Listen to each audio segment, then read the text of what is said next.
Dali lang po pa.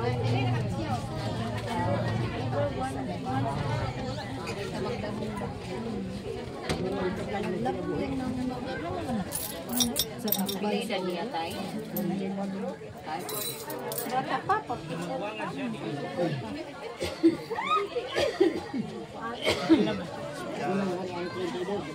Kapito, kapito rin sa inyo, no? Kapito.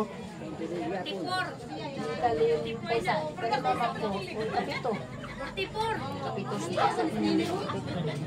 Kapila siya ba? 12 bebe.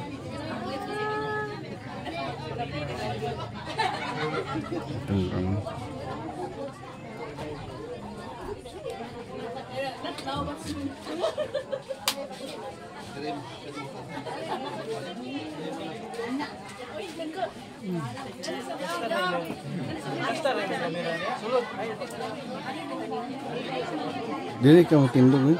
Yara ka ba sa? Dia dia.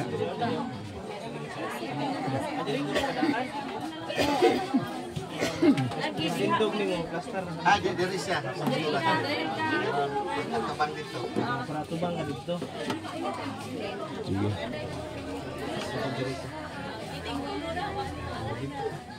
Diri ka din. So, may gabi isa tanan, no? May gabi. Taga Valencia mi. Oo, dayon. Uban mi og simba ni Jessie sa Jesus is Lord Church. So, ni Ami aron sa paghatag og simpatiya sa mga tatay, sa mga ison, sa mga family event, sa mga friends ni Jessie, no? So, karon nga kagabion manindog ta atong pa salamatan ang Ginoo, no, nga bisan pa sa mga ato ang mga naagian. Kasayod ta nga siya ang nag-order sa tanano. Siya ang nasayod sa ato ang matag kinabuhi. So, karon nga kagabion muduol ta sa iya, ha. Mag-angko ta, Ginoo nga labing gamhanan. Diyos ka nga amo ang gisaligan. Tinuod Ginoo, ikaw ang tag-iya sa among matag kinabuhi. Ikaw ang nasayod kung kanus amin nimo pungaon, kanus amin nimo Ginoo nga naay mga ipahimo pan nimo sa amoa. Karon nga kagabion amo nga giimbitar ang imo nga balaan nga Espiritu Santo nga magpataliwala kanamo. Salamat Lord sa pulong nga amo ang madunggan karon, even sa amo nga pag-awit pagpataas sa imong pangalan, sa pangalan ni Jesus nga Ginoo. Amen. Amen. So atong awitan ang ato ang Ginoo.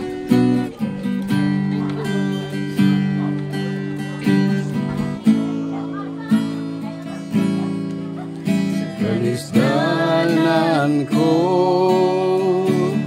kasakitan man, kanimo Ginoo, magaduol ako, na problema man, mga pagsulay, walay laing sangpiton ko, kundi ang ngalan mo, Ginoo.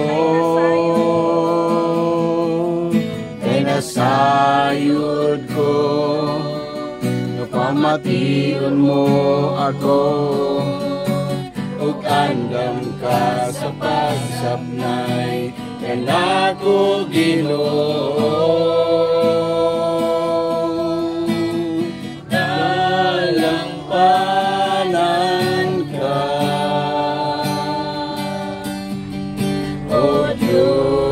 Sa gugman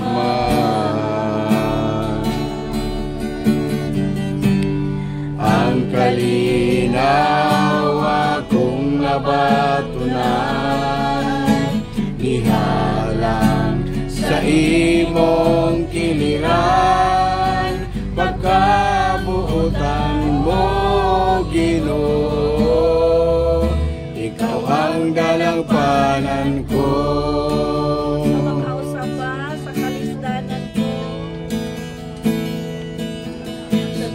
kasdanan ko, kasakitan man, kanimo Ginoo, magaduol ako, maproblema man, o mga pagsulay, walay laing sangkiton ko, kundi ang ngalan mo, Ginoo. Kay nasayod ko, napamation mo ako, o andam ka sa pagsapnay, kanako Ginoo. Dalang panan ka, o Diyos kasagugma.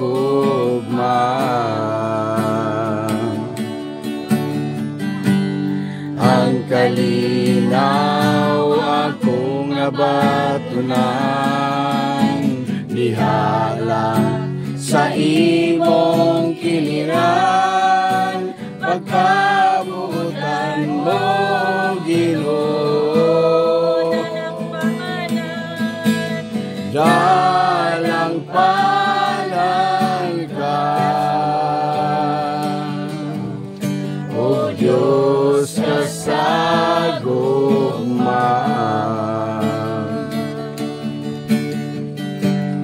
Ang kalinaw akong mabatunan, dihala sa imong kiliran, pagkabutan mo, Ginoo. Ikaw ang dalampanan ko. Hallelujah. Thank you, Lord, nga sa panahon sa among mga kalisdanan, panahon sa among mga pagbangutan, panahon, Ginoo, sa amo nga mga gikinahanglan. Amen. Ana ka, Ginoo, nga amo ang naduulan. Lord, karon nga kagamion, amo ang gi-entrust niya kanimo. Even salamat nga imong i-open ang among matag espirituhanon nga bahin. Amen. Salamat kaayo, Ginoo, sa pulong nga amo nga madawatan karon. Sa pangalan ni Jesus nga among Ginoo. Amen. Amen. Pwede na tamang. Pwede na makapanglingkod. Ayan po din na. So, mayong gabi, no? Sa matag usangan na adinhi, mayong gabi sa pamilya ni Jessie, iyang mga igsuon, mga pag-umangkon, mga silingan, mga amiga nga na adinhi karon. So, unang-una, magpasalamat po mi sa Ginoo nga nakaabot mi diring dapita, kanang nag-hide and seek pa mi kay ahawan dapita ning ilahang lugar, no? So, nawala pag imi dito dapit katong na ay portion nga na ay welcome to Santo Antonio. Antonio. So dito maniliko sa Pikas and to find out nga dili man ito mao among ruta. So bakit na po mi dinhi. But praise the Lord kay nakaabot gid mi nga safe, no? Dinhi sa inyo ang dapit. And this is really our first time. Tanan bata first time? Mga kauban. Oh, first time. First time na mga naadin. So salamat kaayo sa family nga Enriquez for welcoming us, no, diri sa inyo ang panimalay. So taon-taon na po na ako nailhan si Jessie and personally nalipay gid ko sa iyang kinabuhi. No, nalipay ko sa iyang kinabuhi. Na ako'y anak nga lalaki, 7 years old na siya karon. Sa una, gamay pa siya, mag-ato sa simbahan, muduol na si Jessie sa iya, hatunulan siya og kwarta, 20 pesos. Nga na kay medyo, kung anong gawin ko na akong anak, ka na medyo tsabihon siya. And anak si Jessie, muhatag siya. Kung ma-bless ko ba kay, despite sa iya nga sitwasyon nga ingon ana, she is able pagihapon nga makashare sa panalangin nga naa sa iya. And to think, ang amo ang church, kung nasa mi nakapwesto karon sa Valencia, naa pa mi sa 3rd floor. And every Sunday, ginakuha na siya nilang Kuya Elmer dito sa ilahang balay sa May Hagkol. And musaka gina siya. No, musaka gina siya sa taas para nga musimba o mudayeg sa Ginoo. And it's really a reminder for us nga mga kompleto pa bitaw, nga kanang himsog pa, sa mga part ba nga usay marin kapuya oy kay pag abot ng second sa third floor hangak na magid kayo mga igsoon no kay imagine ko na third floor ya wala may escalator. Tingil gyud saka. But si Jessie makita na mo ang iyang paglahutay gyud. Until such time nga nakakonfront ko nga ti Jen. Taon-taon ako wala hakita kang Jessie. Naunsa siya sa nitabo niya kay every Sunday makitaan magina ko siya. So dito na lang ako na find out nga nagalubog day siya. And last week nakapahulay na gid siya. So it's ang kamatayon ni Jessie is a reminder sa matagusa sa ato ang ato ang kinabuhi diri sa kalibutan temporaryo ra gid mga igsoon. Amen. So temporaryo ra gyud. Moingon ta og 100 years ang imong kinabuhi dinhi dili gina siya maika-compare sa kinabuhi nga walay katapusan ni hatag sa Ginoo sa ato. So naay mga butang nga akong i-share sa inyo karong kagabion and kasayod ko nga kabalo na siguro mo ani no pero magpahinumdom lang ko sa kada usa nga ang kamatayon sigurado gyud nga moabot sa ato ang kinabuhi. No, death is certain. Mahitabo gyud siya. And kung mo ato tag menteryo atong makita dito, nagkalain-lain ang mga kung tanaw nimo ang date nga natawo o date nga namatay, lahi-lahi gyud sila. So unsay ginabot pasabot ana? Ang tao mamatay gyud og dili ka kabalo kung kanusa, no? So ingon ang pulong sa Ginoo sa Hebrews 9:27, ang tao kausa lang gayud mamatay ug pagkahuman hukman siya sa Dios. So karong kagabi o na-remind lang ko ba sa testimony ni Jessie, I don't know if okay na ako i-share, okay na ba tayo, no? For those siguro na nakabalo sa inyo ha, ako mismo na nakuha ko sa milagro nga na-experience si Jessie. How many years ago, na-disgrasya man siya, di ba? And i-declare na siya nga wala na. But ang faith sa iyang papa, buhi dyan niya akong anak, buhi dyan ni. So ilang i-rush, ito sa kagayan di oro, at find out na nakatabuhi siya. And nalukwayo, ilang katulig ang iyang kinabuhi. And I believe wala na sayang ang life, no? Sa inyong, sa inyong auntie, no? Lola na. Wala na sayang kay katong aduga nga tuod gihatag sa Ginoo sa iyang gihatag para nga mga lagad siya sa Ginoo. So grabe no kanang milagroso ang Dios nga tagaan pagidaan niya opportunity ang usa ka tawo. And kita karon ana dinhi we are so privileged mga igsoon. Grabe nga pribilehiyo gihatag sa ato sa Ginoo nga makadungog ta ug maka-witness ta makakita sa milagro nga gabuhatan sa Ginoo sa ato. So ang tao kausa lang gyud mamatay. Dili kaduha, dili katulo. So, kausa ra gyud siya and after that, nanadayon judgment. Hukman na dayon sa Ginoo. So, number 1 no, death is certain. Muabot gyud siya kang bisan kinsa. Maskin pag unsa ka dato, unsa ka kwartahan ang tawo, pwede niya i-prolong, pwede niya lugwayan ang iyang kinabuhi. Pero dili gyud makaingon nga palito na ko ang life of forever ko magkinabuhi ani nga kalibutan. No? Kailan mo ni Dr. Willie Ong? Trivia sa ta. Kailan mo Dr. Willie Ong, no? Amen. Sikat kay siya nga doktor. Doktor siya, gatudlo siya unsaon nga mahimong healthy. Pero sa iya nga sitwasyon, di sulayan siya sa iya ang kinabuhi. Nagkasakit siya og cancer. Cancer nga kuyaw. Cancer nga talang saray makasurvive. Pero tungod kay nag-ato siya sa laing nasod, natambalan siya. Naayos siya. Pero it doesn't guarantee nga lifetime ma-enjoy niya nga life. Nagahapoy end ang kinabuhi. No? So, Ecclesiastes 3:2. May panahon sa pagkatao, may panahon sa pagkamatay. Agree magita ni mga igsoon, no? Amen. Napoy panahon nga naipakatawo, napoy panahon nga mamatay. Kung naipakatawo, magsadya kita, maglipay, no? Pag wala na among anak ang ginapaabot, magsadya ta pag naay mamatay sa atong gabation mag-uol. No, mag-uol. Pero kung ato lang masabtan nga ang ato ang kamatayon is mo din na siya ang entry point nato sa atong kinabuhi nga dito wala nay katapusan kung dili pa lang sa kalibutan, no?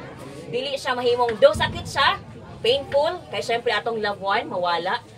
Pero igsuon sa akong gingon kaganina temporaryo ra gyud ang ato ang kinabuhi diri sa kalibutan. Number 1 is death certain. death is certain, mahitabo gid siya. At the same time, death is uncertain food. In what way? Sa pamaagi nga uncertain siya, dili ka sure. Dili ta sure kanus ang moabot. No? Walay makakuan nga ugmang adlaw, muna niya ang last day nako sa kalibutan. No, walay makatagna. Kay even gani talagsa lang ka or kana bitaw pagawas pala nimo sa ilang balay, sa imong balay himsog pa ka ika, okay pa kaayo. Tingala lang kapag abot sa unahan. Naanay na balita dito nga ingani nahitabo hala si kuan. Unsa nahitabo niya? Wala ba ito siya sakit or ingani pero nganong ingatong nahitabo sa iya ha? Nung nakakita ako sa Facebook, I don't know kung nakakuan mo, nag-appeal siya murag paso-paso naman to fashion show. Nagpaso-paso lang, nagpapatag siya sa entablado. And right after, giatake siya sa iyang, giatake sa puso. Dito yun sa mismong stage, namatay siya. So, dili ta kasayod kano sa amo abot. And, daghan kay mga pamaagi sa kanang kamatayo no, sa tao. Sa madisgrasya, dahil magkasakit, dahil uban nga daghan, no? Daghan na at mga pamaagi. But sa case ni Jessie, makaingon ko nga siguro nakapangandam yun siya. Nakalibataw na kay bation sa imo ang lawas, murag ang imong huna-huna ba nga, murag doon naman lang yun ko ani sa ako ang kuan, ending sa ako ang kinabuhi. But not all the time, may nga na ang senaryo mga igsuon, na ay mga kalit lang nakahitabo. So, I think mga 3 weeks ago, naka-witness ko o kanang funeral sa ako ang first nga cousin. And mas kwanto nga pagkamatay niya kay dili na mo nakita na ang iya ang lawas yun. I mean ang iyang nawong kay gibalot gid siya sa lang gibalot sa iya kanang naay bag nga kanang itom. Dili na siya pwede i-open kay nagka-open wounds man gud siya. And then basta lain ang nahitabo sa iya ha. Wala gud mi nakatarong og kana bitaw parehas ani nga magserbisyo. Makita pa nato ang nawong ni Jessie din ha. Wala ta na mo nabuhat sa mga igagaw. Makaingon ko, grabe kaluoy nga kamatayon ang nahitabo sa iya ha. No? Grabe nga kaluoy nga kana bitaw nakita siya karon pagka ugma ilubong dayon. Murag ana nga case ba. So, muna ko ingon sa inyo, not all the time nga kana bitaw makapangandam gyud ka nga sa kamatayon. But then, itagaan tawag assurance sa Ginoo karong kagabion that as long as buhi pa ta mga igsoon na patay chance. Amen? So, no, death is uncertain in a way nga dili ka kabalo kung kano sa amo abot o sa unsang pamaagi siya mo abot sa atong mga kinabuhi. But for sure mo abot gid siya. So, ingon pa ang pulong sa Ginoo sa Salmo 90:12. Pasabta kami nga mubo lang ang among kinabuhi. No, ang pulong sa Ginoo nagingon nga ipasabot sa amo Lord nga mubo ra gyud ang kinabuhi. Mubo ra gyud tinuod mga igsoon. Grabe ka mubo nga murag pagpiyong pa lang nimo pagmata uy, naman ko. No, there was a story. Dili siya story long but it's a true to life gyud. Si mana karon nga adlaw ako ang husband na-disgrasya siya mga igsoon diha sa atbang sa munisipyo sa Maramag. Kanang naay Center Island diha. So na-disgrasya siya, nabangga niya ang sakyanan. Ana siya, abi daw niya, nana siya sa heaven. And praise God nga wala pa di ay. Kaya makita mo niya, napa siya sa dalan, ingana no, dili gyud di mo masayran. Knowing ko nga warning. It's a warning, gyud kay nakatulugan siya, no? Nakatulugan siya, but praise the Lord kay ang katurang Center Island ang iyang nabangga. Wala siya laing na apektuhan. Pero what I mean is, daghan nga mga instances nga pwede na unta tangkwaon sa Ginoo, pero wala pa, no? Kana pa siya plano sa ato ang mga kinabuhi. So muna nga, karon kagabion, atong sabton mga igsoon, nga mubo ra gid kayo ang atong kinabuhi. Amen. Amen.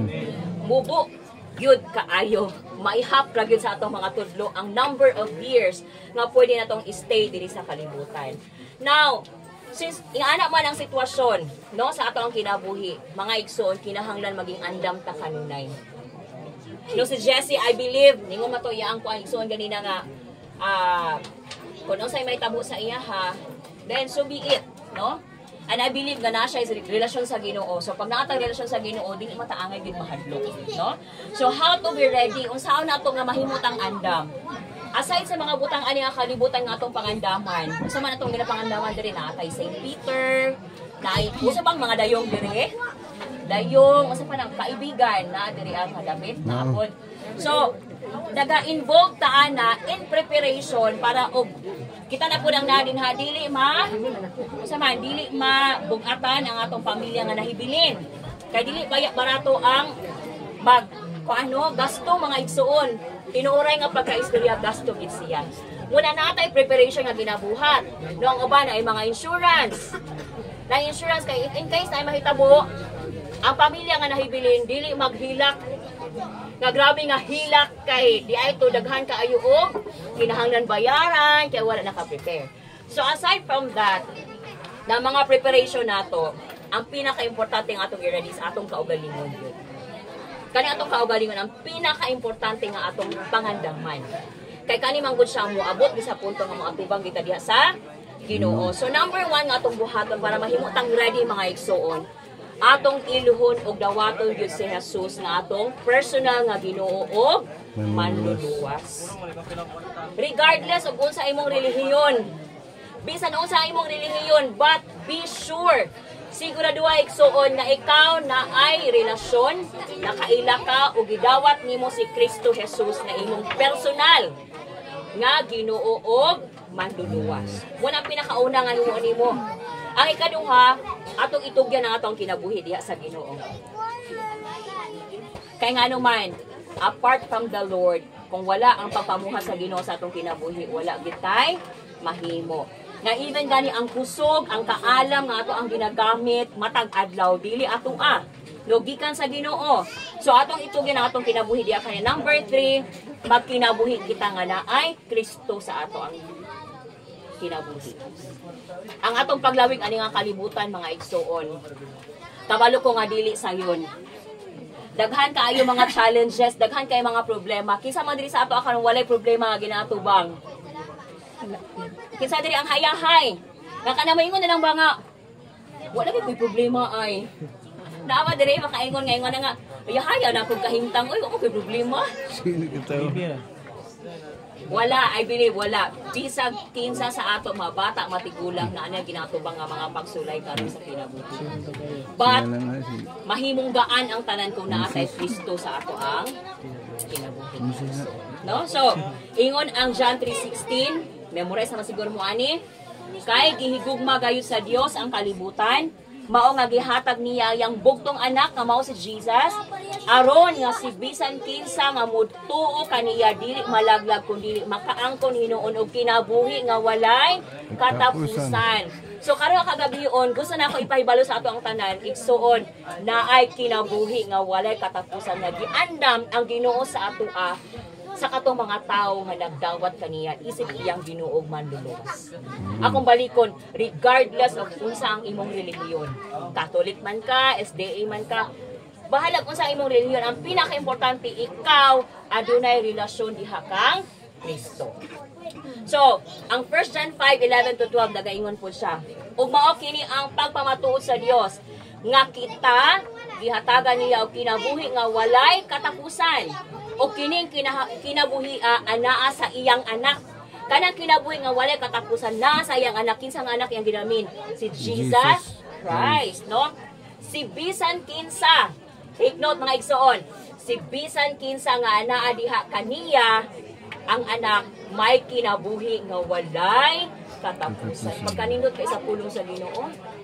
Do si bisan kinsa nga anaa diha kaniya si Jesus na angko niya ang kinabuhing walay katapusan. But sadly, apan kun wala diha kaniyang anak sa Dios, wala siya'y kinabuhi nga walay katapusan. No, ang pulo sa Ginoo nag-ingon, kung walay Kristo sa atong kinabuhi, dili day na atong mabatunan ang kinabuhi nga walay katapusan. But praise the Lord kay iyatang giaghat karon kagabion. Gitagaan pa taniya og opportunity mga igsuon nga kani atong kinabuhi atong matugyan diha kaniya. Dili pa ulahi ang tanan, no? Dili pa ulahi ang tanan nga kani nga kinabuhi atong i-offer diha sa Lord ato siyang himuon nga atong personal nga Ginoo manluluwas. Para anytime nga moabot man ang kamatayon sa ato, dili ta mahadlok. Kabalog yun ta nga. Kuhaan man ko sa Ginoo karon, kabalog yun ko nga makauban ko dito sa langit. Amen ba? Amen. No? Amen. Igsoon, ang kaning nahitabo kang Jesse is a reminder once again. Our life is too short. Mubo ra gid kay atong kinabuhi para atong sayangan. Mubo ra kay atong kinabuhi para nga magkaguol ta sa mga unsa man ang dapat tagulan ani nga kalibutan. Let us enjoy life. I-enjoy na to ang life dili outside, no? Sa presence sa Lord. But i-enjoy na to atong kinabuhi diha sa presensya sa Ginoo. And paano na siya mahitabo nga diha sa presence sa Ginoo? Kita mismo sa kunang giyong ganina. Ato gyud nga dawaton si Jesus as our personal Lord and Savior. Si Jesse, hayahay na kayo siya. Lumakayon ko ang hayahay na siya. Ingon pa iya ang isong na salamat sa Ginoo, wala kayo siya gipahago o wala kayo siya gipaantos o maayo. No, diha pa lang daan makita nimo ang favor ba sa Lord? Nga naman ko uban nga kanang naiuban ba nga kanang mamatay nga kanang pwede daghang gyud lagi sa Ginoo ba? Pwede Lord nga kuon ako nimo kay grabe na ginang ako ang pag-antos. No, akong lola namatay I think mga 90 plus. Hangno na gid siya nga gikalimtan naman siguro ko sa Ginoo. No, naabot sa punto na ingon anak gikalimtan naman siguro ko sa Ginoo. But then karon nga kagabion, dako nang giingon, dako kay atong pagpasalamat sa Ginoo nga buhi pa ta mga igsoon. Na dili pa kita ang naa dinha kay ngano man naapay plano ang Ginoo sa ato ang matag kinabuhi. Usa iyang plano nga matag usa kanato budawat kaniya nga atong personal Lord and Savior o makauban nato si Jesus hangtod sa hangtod. So karon kagabion, dili ato sayangan ang opportunity no nga kung diha sa imong gilingkuran or panaasa man karon kadungog ka sa pulong sa Ginoo karon. Atong tagaan o kana bitaw chance nga ang kaning life nato atong ma-offer diha sa Ginoo. Ikaw ra man ginakabalo igsoon unsay estado sa imong relasyon diha kang Kristo. But tonight, since gibuhi pa man ta sa Lord, atong itugyan natong kinabuhi sa iya. Natong itugyan natong kinabuhi, makipagrelasyon ta sa iya. Ato siyang dawaton nga ato ang personal nga Ginoo manluluwas. Ato siyang ipapuyo sa atong kasing-kasing. Ug atong iampon no nga tabangan ta niya nga sa matag adlaw nato nga pagkinabuhi ani nga kalibutan. Magsunod ka sa iya nga kabubuton. So, akong ihangyo no ang matag susa nga karon kagabion, even in silence or kung gusto gid nimo no nga ibunga sa imo ang baba. Let us take this opportunity nga ato ang ipapuyo si Kristo sa ato ang matag kasing-kasing. Siguro maingon ka na naman ko'y Kristo.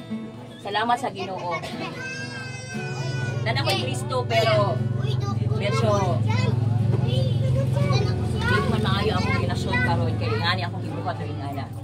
So on the fact that you are still alive, the fact nga buhi pa ka na ay chance sa gihatag ang Ginoo sa imo.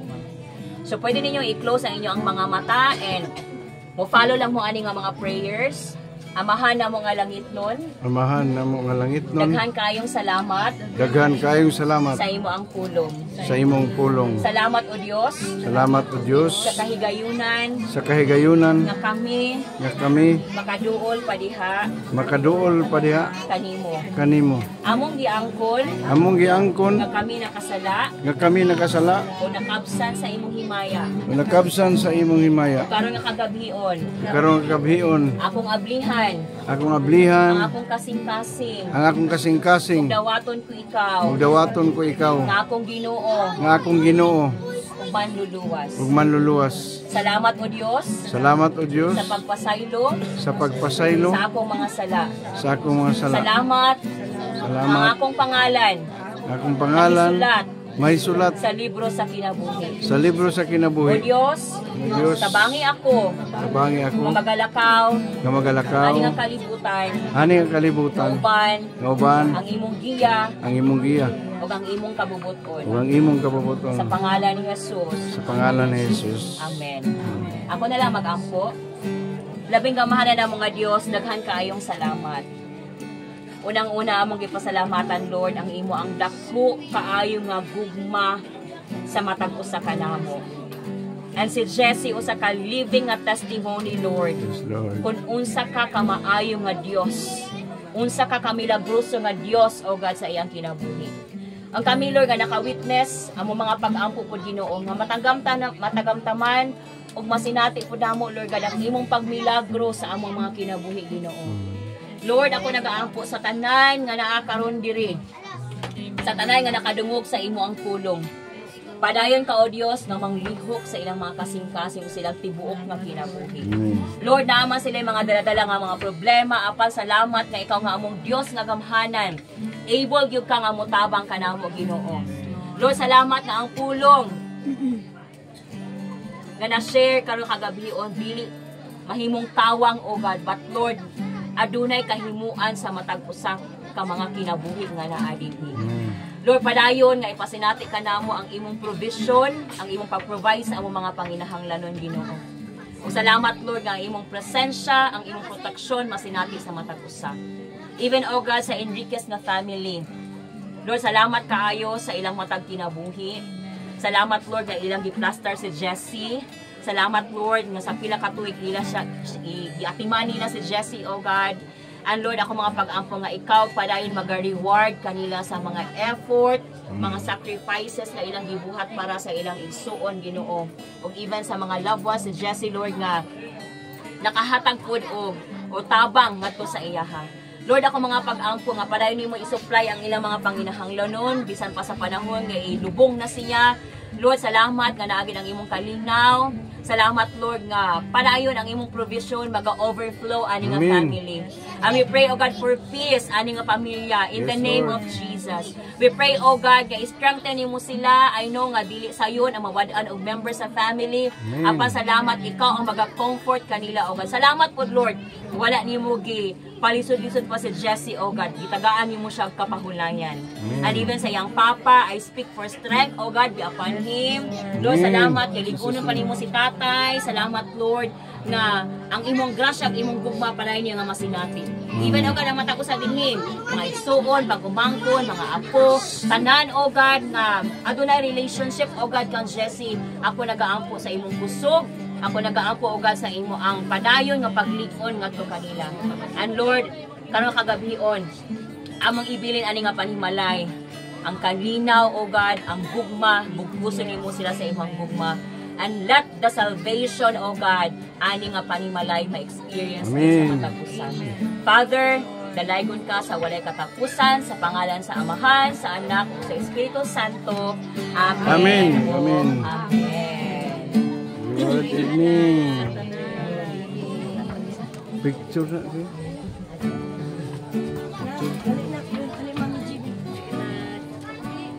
Picture sa malito na.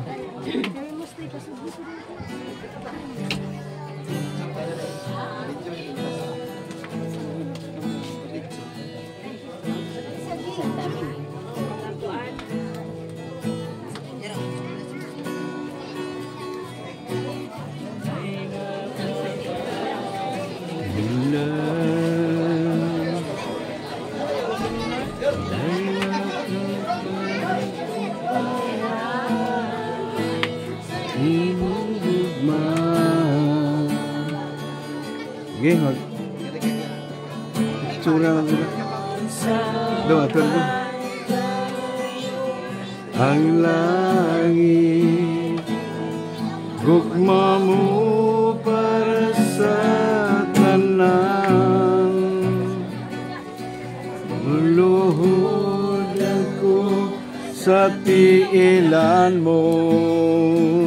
Aron pagsimba kanimo Dios, unsa man kalayo ang langit, gugma mo para sa tanan. Ikaw akong Diyos, ikaw ang puso o kalipay ko. Ay, thank you. Gabi sa tanan. Wala ko ruban ng GC dito.